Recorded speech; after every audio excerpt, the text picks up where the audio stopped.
Greetings, class. I am filming this at the beginning of week 5, and so I wanted to take a few minutes and share a little bit of just a little bit of a reflection about your week 4 reading, which has been assessed, or your week 4 writing, excuse me, which has been assessed, and wanted to add a couple of things. Wanted to point out a couple of things in particular that a few of you wrote about. First of all, some of you did a very good job of delineating between what some of you referred to as basic needs and what some of you referred to as criminogenic needs. Criminogenic meaning crime-producing needs. Obviously, the article that you read by Bonta dealt with, in particular, dealt with the addressing of criminogenic or crime-producing needs in order to reduce recidivism. And that article in particular compared officers who were utilizing certain skills to officers who weren't utilizing those skills and seeing what kind of different outcomes resulted.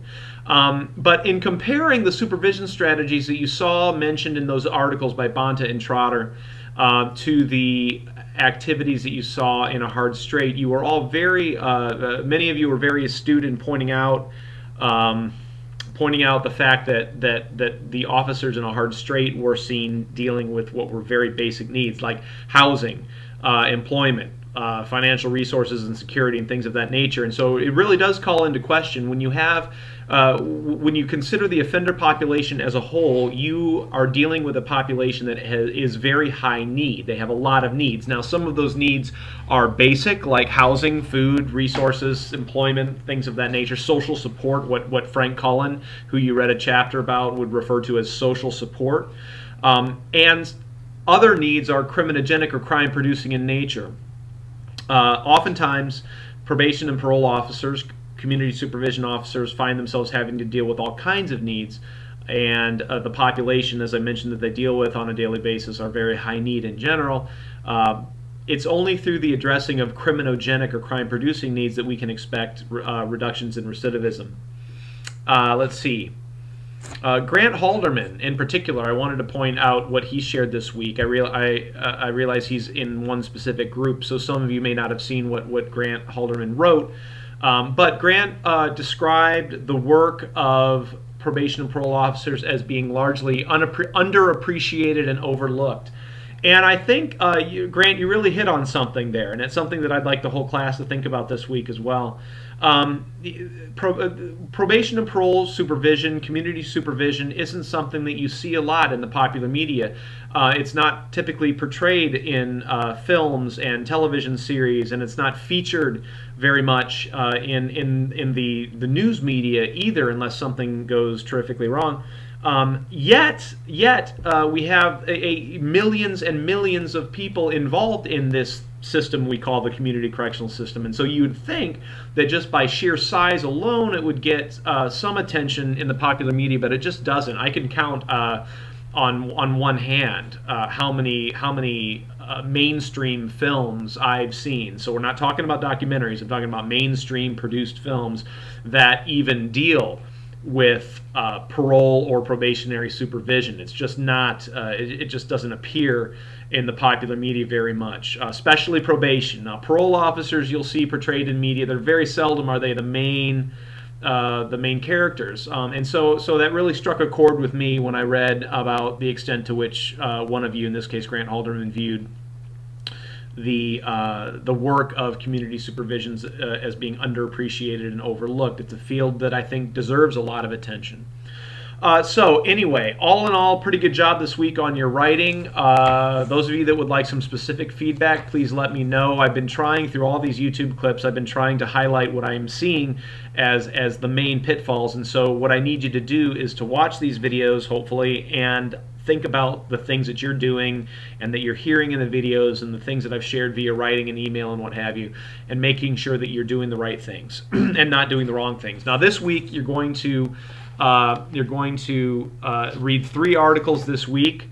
2 of them are articles that I'm listed as an author on, so it's going to be abundantly clear, I think, whether or the extent to which you choose to use these articles. But And the question that you're going to address, which I'll just read real quickly right here. Having read 5 articles thus far on supervision practices that are skill-based, do you think the system should be using them? Why or why not? And so what I'm asking you to do this week is to think critically about the skill sets that have been written about in the articles that you've read. The Bonta article, the Trotter article, for example, looking at a different way of doing business. One of the articles that you're reading for this week by Lowenkamp, Holsinger, Robinson, and Alexander, called Diminishing or Durable Treatment Effects of STAR, S-T-A-R-R. That is an acronym for a specific skill set that probation officers have been trained in how to use and the effect that it's supposed to have on offender behavior.